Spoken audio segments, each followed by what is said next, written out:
잠언 27장 5절에서 10절입니다. 27장 5절에서 10절 읽겠습니다. 면책은 숨은 사랑보다 나으니라. 친구의 아픈 책망은 충직으로 말미암는 것이나 원수의 잦은 입맞춤은 거짓에서 난 것이니라. 배부른 자는 꿀이라도 싫어하고 줄인 자에게는 쓴 것이라도 다니라. 고향을 떠나 유리하는 사람은 보금자리를 떠나 떠도는 새와 같으니라. 기름과 향이 사람의 마음을 즐겁게 하나니 친구의 충성된 권고가 이와 같이 아름다우니라. 내 친구와 네 아비의 친구를 버리지 말며 내 환난 날에 형제의 집에 들어가지 말지어다. 가까운 이웃이 먼 형제보다 나으니라. 아멘. 누가 참된 친구인가? 숨겨진 사랑보다 좀 더 아프지만은 책망해주는 이런 사람들이 정말 좋은 친구죠. 충성된 공고를 해주는 친구. 기름과 향과 같이 아름답다 그랬어요. 우리에게 참된 즐거움을 주는 것이다. 가까운 이웃이 먼 형제보다 낫다고 그랬어요. 좋은 친구들이 되어주고 또 그런 사람들이 주변에 많다면 그것이 큰 복이 되겠죠. 지혜로운 사람이 되어야 한다는 의미겠지요. 5절 면책은 숨은 사랑보다 낫다. 면책이라고 하는 것은 얼굴을 맞대고 하는 책망을 의미하는 거예요. 책임을 면하는 게 아니라 얼굴 면자 서로 맞대고 책망하는 거 드러내놓고 하는 거죠. 쉽지 않죠. 얼굴과 얼굴을 맞대면서 책망한다는 게 참 쉬운 일이 아니에요. 이러한 책망이라고 하는 것은 진정한 사랑이 동기가 되어야만 가능해요. 사랑이 동기되지 않으면 정말 어려운 일이에요. 예수님께서도 형제들 중에 죄를 범할 때 이렇게 하라고 마태복음 18장 15절에 말씀하셨어요. 내 형제가 죄를 범하거든 가서 너와 그 사랑과만 상대하여 권고하라 그랬고요. 만일 들으면 내가 내 형제를 얻은 것이요. 얼굴과 얼굴을 맞대고 권고하라는 겁니다. 책망하라. 만약에 그런 사람이 있다면 그 사람이 진짜 좋은 친구다. 그렇게 생각하시면 되겠죠. 그러니까 친구와 이웃을 사랑한다고 하면서 그들이 잘못된 결정과 행동을 할 때 침묵하는 것, 그것보다는 직접 책망해 주는 것이 훨씬 더 나은 것입니다. 그러나 문제는 이러한 면책도 받아들이는 사람이 지혜로울 때만 가능한 것이죠. 그게 유익이 되죠. 어리석은 자에게는 아무런 유익이 없어요. 할 수도 없고요. 그러니까 잠언서 9장 7절로 8절에서 보았잖아요. 거만한 자를 징계하는 자는 도리어 능력을 받고 악인을 책망하는 자는 도리어 흠이 잡히느니라. 거만한 자를 책망하지 말라. 그가 너를 미워할까 두려우니라. 지혜 있는 자를 책망하라. 그가 너를 사랑하리라. 그렇습니다. 자신에게 직접 찾아와서 책망하는 것을 저항 없이 받아들여 잘못을 바로잡을 수 있는 사람, 지혜로운 사람입니다. 지혜로운 사람입니다. 그러니까 얼굴과 얼굴을 맞대고 책망하고 권고하라는 것인데 그게 가장 좋은 게 뭐냐면 하나님 교회 나와서 하나님 말씀 듣는 거예요. 우리 얼굴과 얼굴을 맞대고 있잖아요. 물론 1대1로 만나는 것도 중요하지만 하나님의 말씀을 이렇게 직접 들을 수 있는 것이 하나님께 나와서 예배 드리는 일이에요. 예배는 하나님 앞에 서 있는 거잖아요. 그래서 하나님의 말씀을 그냥 권면으로 받아들일 수 있는 사람, 권고로 받아들일 수 있는 사람, 지혜로운 사람이에요. 지혜로운 사람. 어디서 우리가 이런 책망을 듣겠습니까? 이런 권고를 어디서 듣겠어요? 하나님의 말씀으로 들어야죠. 그러니까 예배드리고 말씀을 들을 때 나는 지금 하나님 앞에 있습니다. 이게 가장 기본적인 자세예요. 하나님 앞에 서 있습니다. 목사가 무슨 개인 감정으로 사람을 치고 때린다고 이거 가장 비련한 사람이 이거 어리석은 사람이에요. 그런 생각을 가지고 하나님의 말씀을 들으면 아무 유익이 없어요. 말씀을 들으면서 책망을 들으면 아 주님이 정말 나를 사랑하시고 온전한 모습으로 돌이키라고 하시는구나. 그렇게 깨닫고 잘못이 있으면 그 자리에서 회개하고 돌이키고 그러면 되잖아요. 그런데요, 똑같은 말씀을 들어도요, 이렇게 지혜로운 사람은 권고를 듣고 돌이키는가 하면 어리석은 자들은 말씀 듣고 또 시험 들어. 그건 뭐 무엇으로 변명을 하고 무슨 말을 해도요, 나는 어리석은 사람이라고 소리치는 것 그 이상 아니에요. 아니, 말씀을 전하는 주여 중에 무슨 개인 감정이 있다고 그런 말을 하겠어요. 하나님의 말씀대로 다 같이 나를 비롯해서 전하는 자나 듣는 자나 다 하나님 앞에서 이 말씀을 받는 거죠. 받는 거죠. 말씀을 전하는 자는 완전해서 전합니까? 그렇지 않아요. 그래서 이런 책망, 권고의 말씀을 들을 수 있는 게 가장 지혜로운 거예요. 지혜로운 거예요. 그런 말씀이 듣기 싫다고 이제 아예 그냥 귀달아버려요. 예배 드리지도 않고 말씀을 듣지도 않는다. 심각한 거죠. 여기 말씀에 잠언서 9장에 나와 있는 대로 7절 8절 거만한 자라 그랬잖아요. 그 책망해봐야 소용없다고. 그러니까 하나님 말씀을 자꾸 거부하고 권고를 듣지 않는 사람은 어떤 사람? 거만한 자입니다. 내가 교만한 사람이에요. 그럼 하나님이 결국은 그런 사람은 직접 하나님의 역사하시겠죠. 심각한 문제입니다. 그러니까 저항 없이 겸손히 받아들일 수 있다. 다윗 같은 사람이잖아요. 나단 선지자 말 한마디에 그냥 무릎을 꿇지 않습니까? 이런 사람은 사는 거예요. 그러니까 우리 주변에 나에게 진심으로 권면하고 책망해 주는 사람이 있는가? 실제로는 많지 않아요. 실제로는 많지 않아요. 이게 현실이에요. 그러니까 직접 하나님의 말씀을 통해서 듣는 게 가장 좋은 거예요. 6절 친구의 아픈 책망은 충육으로 말미암는 것이나 원수의 잦은 입맞춤은 거짓에서 난 것이다. 누가 진짜 친구냐? 진정한 친구의 책망은 아프죠. 아프지만 충성되고 정직하고요. 진실함에서 나오는 것이죠. 그러나 원수의 잦은 입맞춤은 원수, 아첨하고 비위를 맞추려고 하는 사람들이겠죠. 이거 다 거짓에서 난 거예요. 위선. 그러니까 진실함과 거짓, 이것을 잘 분별할 줄 알아야 돼요. 누가 참된 진정한 친구냐. 그러니까 모든 일에 잘했다, 옳다고 말하는 사람이 아니라 잘못에 대해서 아프더라도 진심으로 책망해 줄 수 있는 사람, 그 사람이 진정한 친구죠. 그러니까 내 주변에 좋은 말만 해주는 사람만 있는지, 그죠? 정말 아프게 책망하고 권고해 주는 사람이 있는지 보면 알잖아요. 누가 진짜 친구인지. 이 어리석은 사람들은요, 자신에게 아첨하고 비위를 맞추는 사람이 좋은 사람이라 생각해. 좋은 말만 해주는 사람이 좋은 사람이라 생각해. 아픈 말 해주는 사람은 멀리 하죠. 그게 바로 어리석다는 증거예요. 나는 어리석은 자입니다.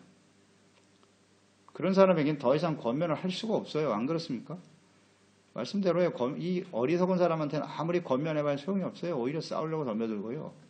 흠을 잡으려고 덤벼들고요. 참 고통스럽죠, 이게. 그래서 권면하기가 정말 쉽지 않아요. 쉽지 않아요. 하나님의 말씀으로 권면하고 선포하는데도 그것을 받아들이지 않으니 참 이게 안타까운 일입니다. 안타까운 일이에요. 하나님의 말씀을 전하는 것도 대부분의 말씀들이 책망과 권고인데 성경 말씀은 그걸 듣기 싫어하니 어떻게 하라는 거예요? 더 이상 말씀을 전할 수가 없어요. 전할 수가 없어요. 이게 큰 고통이에요. 아픔이고요. 더 이상 듣지 않는데 뭐 어떡하라고.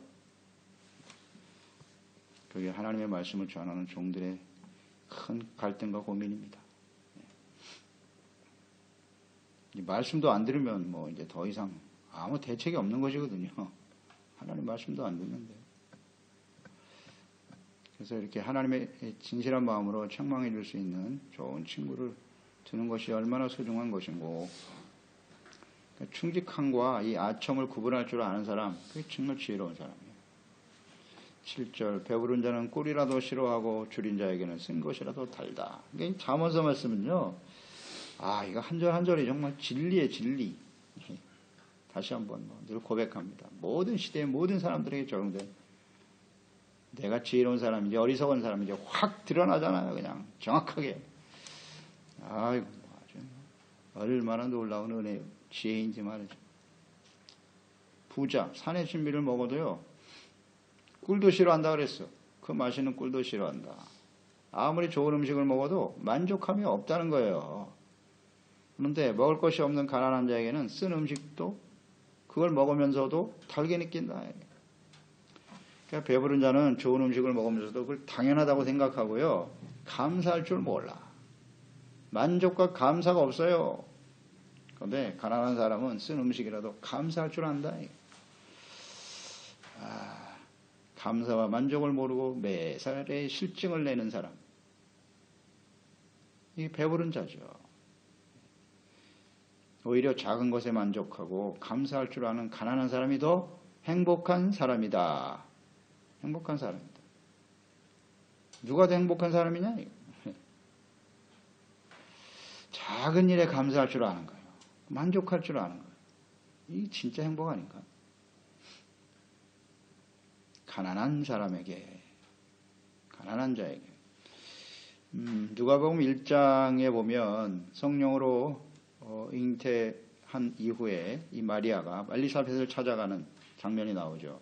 거기서 이제 엘리사벳을 만나서 마리아가 하나님의 은혜를 생각하고 찬양하는 내용이 나와요. 마리아의 찬송이죠. 거기 51절, 53절에 보면 그의 팔로 힘을 보이사 마음의 생각이 교만한 자들을 흩으셨고 권세 있는 자를 그 위에서 내리치셨으며 비천한 자를 높이셨고 줄이는 자를 좋은 곳으로 배불리셨으며 부자는 빈손으로 보내셨도다.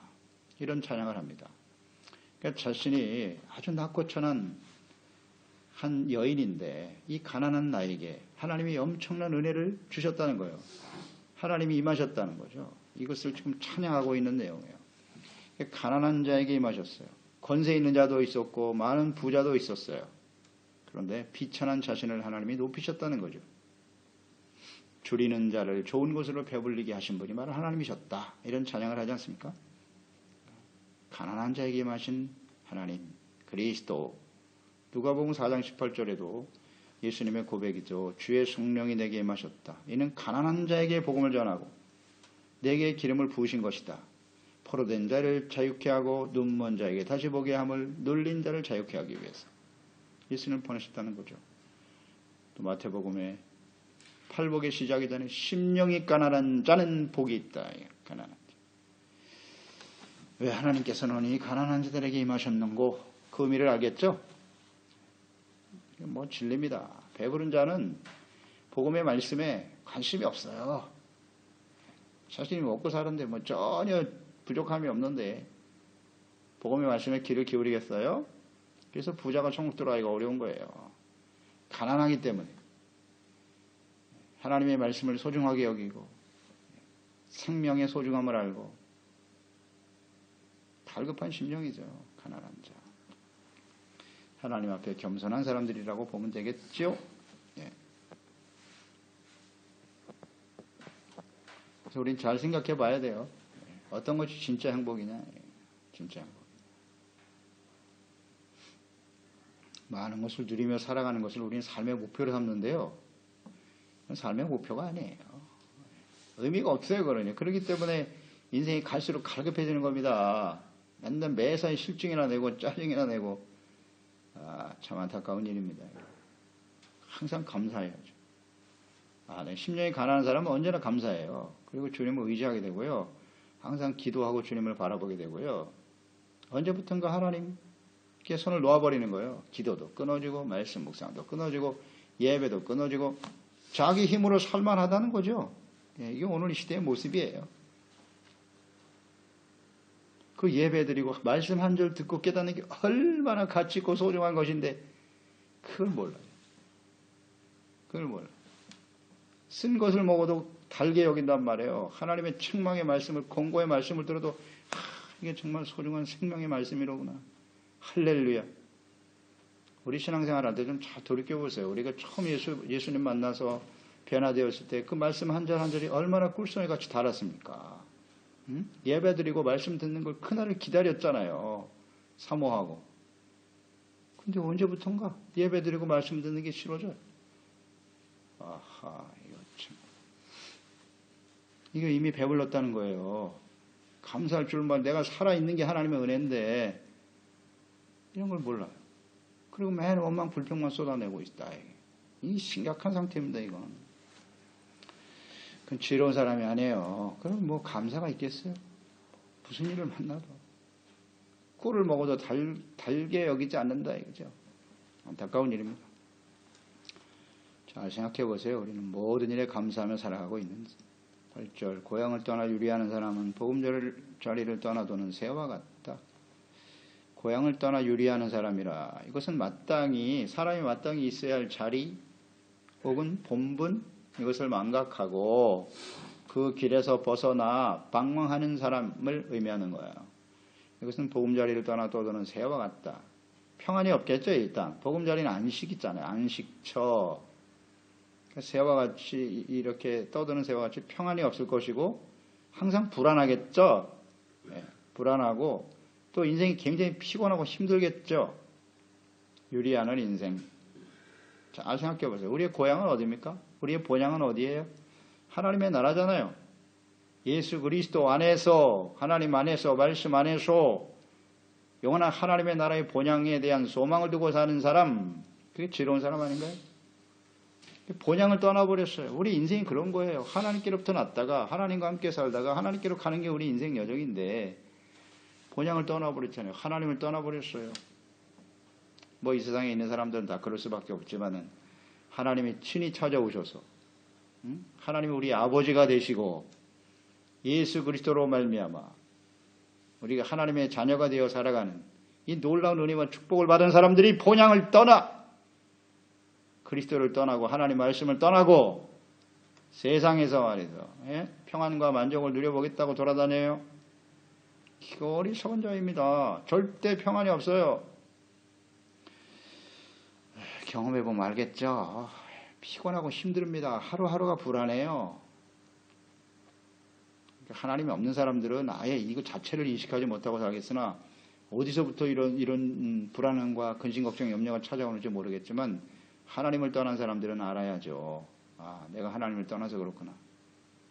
본향을 떠나서 방황하는 인생. 잘 묵상해 보세요. 우리는 항상 평안이 있습니까? 마음속에 기쁨이 있나요? 참된 안식을 누리며 살고 있나요? 수고하고 무거운 짐진 자들아 다 내게로 오라. 내가 너희를 쉬게 하리라.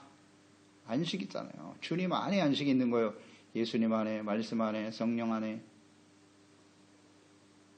수고하고 무거운 짐을 지고 고통하며 살고 있지는 않나요? 왜 이렇게 인생이 피곤해? 왜 이렇게 힘들어? 불안해? 두려워? 이게 다 뭐예요? 본향을 떠난 거예요. 하나님을 떠나면 그렇게 되는 겁니다. 9절 기름과 향이 사람의 마음을 즐겁게 하다니 친구의 충성된 권고가 이와 같이 아름답다. 친구, 충성된 권고를 할 수 있는 친구가 있다. 향과 기름처럼 마음을 즐겁게 하고 아름답다. 정말 그런가요? 진실한 권고를 귀하고 아름답게 여기는 사람, 정말 지혜로운 사람이죠. 그런 친구가 앞에 있다는 건 정말 복된 일이에요. 그렇지 못하다면, 그렇게 받아들이지 않는다면 그 사람은 어리석은 사람이겠죠? 어리석은 사람이에요. 그러니까 예수님과의 우리의 관계, 물론 주님이 되시지만 예수님께서 우리를 친구라고 말씀하신 말씀이 나오죠. 요한복음 15장이에요.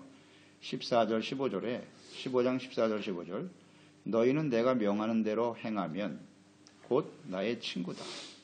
이제부터는 너희를 종이라 하지 아니하리니 종은 주인이 하는 것을 알지 못함이라. 너희를 친구라 하였노니 내가 내 아버지께 들은 것을 다 너희에게 알게 하였음이라. 이렇게 말씀하셨어요. 예수님과 우리가 좋은 친구의 관계가 될 수 있다. 그 조건이 뭐냐면 내가 명하는 대로 행하면 그랬어요. 주님의 명령을 순종하여 따를 때 우리는 친구가 된다. 그러니까 예수님의 말씀, 사랑이죠. 우리를 사랑하셔서 자신의 몸을 십자가에 내어주시기까지 살아가신 주님의 말씀이니까 그 말씀을 권고로 책망으로 잘 듣고 명하는 것이니까 명령이잖아요. 주님의 명령을 듣고 그대로 순종할 때 우리는 예수님을 좋은 친구로 모시고 살아가게 되는 것이다. 예. 그런데 주님의 말씀을 들을 때 자꾸 거부감이 생기고 듣기가 싫어. 이건 친구가 아니에요. 그 예수님마저도 좋은 친구로 삼지 못하는 사람이 주변에 좋은 친구가 있을까? 아첨하는 사람만 가득하겠지, 주변에. 그런 사람 말만 좋아하니까요. 그건 딱 거짓이에요. 진실이 아닙니다. 다 같이 함께 망하는 거예요, 그거는. 이거 예수님의 말씀까지도 듣기 싫다면 이건 정말 심각한 일입니다. 그래서 우리가 더 이상 종이 아니라 그랬어요. 왜냐하면 종은 주인의 뜻을 모르지만 내가 너에게 아버지의 뜻을 다 전했어. 그러니까 그 말씀을 듣고 따를 때 친구가 된다. 이 의미를 잘 생각해 봐야 돼요. 그러니까 주님의 말씀, 명령, 권고 듣기를 좋아해야 돼요. 이런 걸. 그래서 제가 잘못된 분 바로 잡겠습니다. 주님 따라가면 되겠죠. 주님의 명령. 내가 너희를 사랑같이 너희가 서로 사랑해라. 오래 참아주고 참고 견디고 이런 게 사랑이에요. 주님의 말씀 어떻게 대하느냐? 누가 좋은 친구냐? 이런 걸 한번 생각해 보세요. 그러니까 예수 그리스도 안에서 성령을 거듭나고 진리의 말씀을 잘 가르쳐주고 증거해주는 종들과 함께 살아가는 것, 신실한 믿음의 사람과 함께 있는 것이 우리가 얼마나 큰 자산이 되는지 아시겠죠? 그걸 향기롭고 또 아름답게 여기고 있나요? 부담으로 여기진 않나요? 하나님의 말씀을 전하는 종들도, 듣기에 좋은 말만 전하는 종들도 있고, 이렇게 또 아프게 책망하고 권고하는 말씀을 전하는 종들도 있겠죠. 나는 어떤 사람을 더 좋아하나? 가까이 두려고 하는가? 보면 알겠죠? 우리가 이렇게 완전한 사람들이 아니거든요. 어떤 게 진정한 사랑인가를 잘 묵상해 볼 필요가 있어요. 10절, 내 친구와 내 아비의 친구를 버리지 말아라. 내 환난 날에 형제의 집에 들어가지 말지어다. 가까운 이웃이 먼 형제보다 낫다. 사실이죠, 이게. 먼 친구보다는 이 가까운 이웃이 먼 형제보다 낫단 말이에요. 이 가깝고 멀다라고 하는 말은 감정적인 교류 혹은 뭐 지역적인 거리의 문제이기도 한데요. 아무리 뭐 형제들이 가까이 살아도 마음이 먼 사람들이 많아요. 그러나 나와 상관이 없는 이웃이지만 서로 감정적으로 교류하고 서로 공감하고 가까운 형제보다 나은 사람이 훨씬 많죠. 그렇기 때문에 내 친구와 내 아비의 친구를 버리지 말라는 거예요. 평소에 소중한 가까운 이웃들과 좋은 관계를 유지하며 살라는 거예요. 이게 이렇게 지혜라는 거예요. 뭐 나의 형제만 있으면 되지. 그렇지 않아요. 환난 날이 다가오면 형제들도요. 그 이해관계 때문에 자기 형제를 버려요. 이게 현실이에요. 눈 감아준다고요. 눈 감아버려요. 도와주지 않아요. 그러면 누구한테 가서 도움을 구할 거냐 이거예요. 이 문제라는 거예요. 그렇기 때문에 우리가 주변에 있는 좋은 이웃들과 좋은 관계 속에 살아가는 게 매우 중요하다는 거예요. 그 형제, 친구 중에 그 가족이나 그들을 함부로 그렇게 버리지 말고 좋은 관계를 유지하는 것이 지혜입니다. 지혜. 그러니까 우리가 가까이 있는 사람들을 좀 소중히 여길 줄 알아야 된다. 왜? 우리는 누군가의 도움이 없이는 살 수가 없어요. 뭐 내 주변에 뭐 형제도 없고 친구 없어도 괜찮아. 나 혼자 얼마든지 살 수 있어. 이건 아주 교만하고 어리석은 사람이에요. 반드시 환난 날이 다가옵니다. 환난 날이 다가와요. 도움이 필요한 날이 다가온다고요. 그걸 알고 평소에 지혜롭게 좋은 관계를 맺어 살아가는 것이 얼마나 유익한 지혜로운 일인가를 깨닫게 됩니다. 기도하겠습니다. 하나님 아버지, 오늘도 지혜의 말씀을 듣게 해주셔서 감사드립니다. 누가 좋은 친구인가 묵상하게 되는데요. 우리 주변에 우리가 가깝게 지내는 사람들이 있는데요. 그 사람들이 정말 지혜로운 사람들인지 좀 묵상할 필요가 있겠죠. 사랑하는 마음으로 충직한 권고를 해줄 수 있는 사람들이 좋은 친구죠. 듣기 좋은 말이 아니라 때로는 아픈 말을 하지만 그것이 우리를 온전케 해줄 수 있다는 것, 또 그런 충고를 진실되게 받아들일 줄 아는 이런 지혜로운 사람들의 교제와 관계 속에 하나님의 은혜와 기쁨과 평강이 넘쳐나게 되겠죠. 저희들은 절대 지혜의 말씀, 하나님과 예수 그리스도 안에서 벗어나지 않게 하시고요. 그 주님 안에서 주시는 참된 평안과 기쁨 누리며 살아가는 저희들이 되게 하여 주세요. 그래서 우리 모든 소중한 지체들, 가족들 이렇게 지혜로운 아름다운 믿음의 관계 속에서 참된 행복을 누리고 또 그 행복을 함께 나눌 수 있는 좋은 이웃이 되어주는 우리 소중한 지체와 가족들이 되게 하소서. 예수님의 이름으로 기도드리옵나이다. 아멘. 잠언 27장 5절